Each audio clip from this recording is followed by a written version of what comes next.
a morte. Era isso que ele esperava. Sabe, o roteiro todo, o açoite, a caminhada, os pregos, ele já conhecia o ritual. Mas o som que ecoa na cela dele não é o dos passos do carrasco. É um som diferente, um som metálico, seco, de um ferrolho sendo aberto. E aí um guarda encara ele, não com ódio, mas, sei lá, com uma certa confusão. E pela primeira vez na vida, o som da liberdade soa muito mais assustador do que o som da morte. Para a gente entender isso, a gente precisa ir para Jerusalém. É a Páscoa. A cidade não está só cheia, ela está fervendo. É uma mistura de calor, poeira, cheiro de animais e especiarias, tudo isso com uma tensão política que, olha, dava para cortar com uma faca. E é nesse caldeirão prestes a transbordar que uma escolha vai ser feita. Uma escolha que vai definir não só o destino de dois homens, mas que vai criar um padrão, um reflexo de como a gente se comporta, que atravessa séculos e chega até nós hoje. O palco desse drama é o pátio do Pretório. Pôncio Pilatos, o governador romano, está numa sinuca de bico. De um lado, a consciência dele diz que aquele homem, Jesus, é inocente. Do outro, uma multidão ensandecida, atiçada pelos líderes religiosos. Ele precisa de uma saída, e ele acha que encontrou uma. Uma jogada de mestre na cabeça dele. E é aqui que a história ganha uma camada que, olha, pouca gente conhece. Pilatos não oferece um criminoso qualquer. Vários manuscritos antigos indicam que o nome completo do rebelde era, na verdade, Jesus Barrabás. E Barabás, em aramaico, significa filho do pai. Então pensa só no que Pilatos apresentou para a multidão.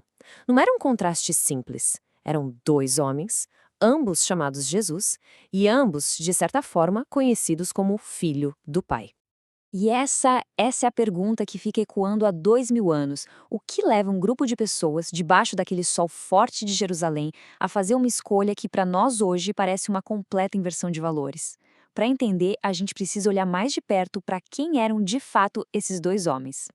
Ali não estavam apenas dois prisioneiros. Eram duas propostas de mundo, duas visões, duas respostas totalmente diferentes para a mesma pergunta que queimava no coração daquele povo. Como é que a gente vai conseguir a nossa liberdade? Primeiro, Barrabás, ele não era um ladrão de galinha, não. Muitos historiadores dizem que ele era um sicário. Pensa numa espécie de guerrilheiro urbano, sabe? Assassinos políticos que agiam no meio do caos das multidões. Com uma adaga curva, a sica, eles eliminavam romanos e colaboradores. Para Roma, ele era um terrorista, mas para muitos judeus oprimidos, ele era um herói, um homem de ação. O caminho que Barrabás oferecia era direto, era concreto. Era a promessa de libertação pela força, pelo sangue, pela espada. Era uma solução externa para um problema muito visível, a ocupação romana. Ele falava a língua que um povo humilhado entende muito bem, a língua da vingança. E, do outro lado, num contraste absurdo, o caminho de Jesus. Ele falava de uma libertação interna, de um reino que não é deste mundo. Ele falava em perdoar os inimigos, em amar quem te persegue. Imagina só, para uma multidão que sentiu o peso da bota romana todo santo dia, essa mensagem soava abstrata, lenta, talvez até passiva demais, né? Então, o ponto central é esse. A escolha ali não foi só entre um homem bom e um homem mau. Foi uma escolha entre o reino da guerrilha e o reino do espírito. Entre a liberdade que se conquista na ponta da espada e a liberdade que se encontra no sacrifício. E a multidão? Bom, a multidão escolheu a solução que ela podia ver e tocar. O grito da multidão sela o destino de todos ali. Barrabás. E nesse exato momento, a história se abre numa camada de significado que ninguém, mas ninguém ali, nem mesmo Pilatos, poderia ter imaginado. A julgada de Pilatos parecia prova de falhas. Ele colocou um assassino conhecido de um lado e um pregador pacífico do outro. Ele deve ter pensado, é óbvio, ninguém em sã consciência vai escolher um monstro. Ele usou Barrabás como uma peça no tabuleiro, um jeito de forçar a mão do povo para a escolha certa e, assim, lavar as suas próprias mãos daquele sangue inocente. Só que o plano dele deu espetacularmente errado. Por quê? Porque ele não entendeu uma das forças mais poderosas da natureza humana. O ódio que um grupo compartilha por um inimigo em comum é uma cola muito mais forte do que a admiração por uma verdade complexa. Eles não escolheram Barrabás, o homem. Eles escolheram a revolta contra Roma que ele representava. E aqui, a história fica ainda mais precisa, mais arrepiante. As execuções daquele dia não foram de improviso. As 3 cruzes já estavam lá, preparadas, no topo do Monte Gólgota. E a cruz do meio, a de maior destaque, era sempre reservada pela lei romana para o criminoso mais perigoso, para o líder da insurreição. Aquela madeira áspera, aqueles pregos, já tinham um dono. Jesus não morreu apenas pela humanidade num sentido amplo, teológico. Naquele dia, de forma física, legal e brutal, ele tomou o lugar específico de um homem. Ele morreu na cruz, que era para Barrabás. E o mais impressionante é a ironia que surge aqui. Sem ter a menor ideia do que estava fazendo, Pilatos, um oficial romano pagão, acabou encenando perfeitamente um dos rituais mais sagrados do judaísmo, o Yom Kippur, o dia da expiação. Ele apresentou 2 bodes, um foi sacrificado e o outro, Barrabás, o culpado, foi mandado embora, livre. Um bode expiatório que nem fazia ideia do papel que estava cumprindo. Só que essa escolha não ficou lá presa na poeira de Jerusalém.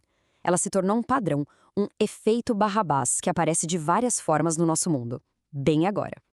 Essa nossa tendência de preferir a solução barulhenta, rápida e agressiva, em vez do caminho silencioso, complexo e pacífico, isso é um eco daquela escolha. É um padrão que se repete nas nossas sociedades e, às vezes, até nas nossas vidas. A gente vê esse efeito no apelo de soluções populistas que prometem resolver tudo com um só golpe, né? A gente vê na fúria das redes sociais, onde condenar é muito mais fácil e rápido do que tentar compreender.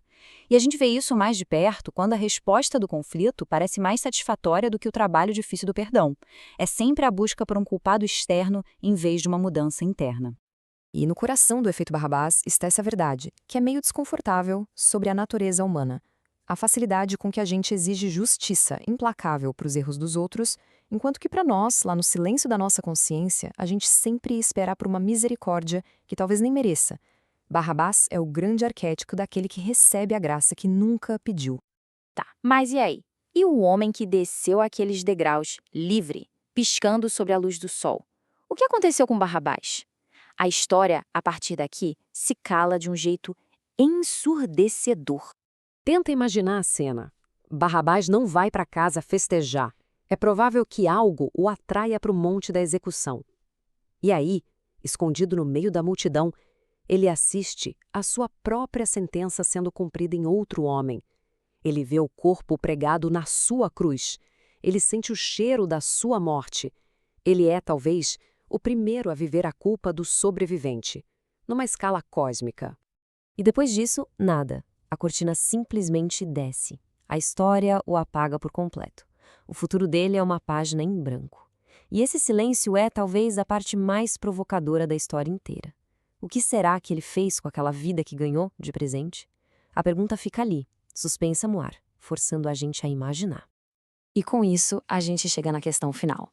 A história de Barrabás deixa de ser sobre ele e se torna um espelho para nós. É sobre o profundo mistério de receber uma segunda chance que não foi conquistada por mérito.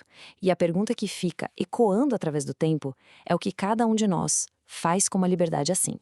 Essa é a reflexão que fica, e se esta análise te fez pensar, se inscreva aqui no canal e deixe seu comentário. A gente quer muito saber o que você achou. Até a próxima!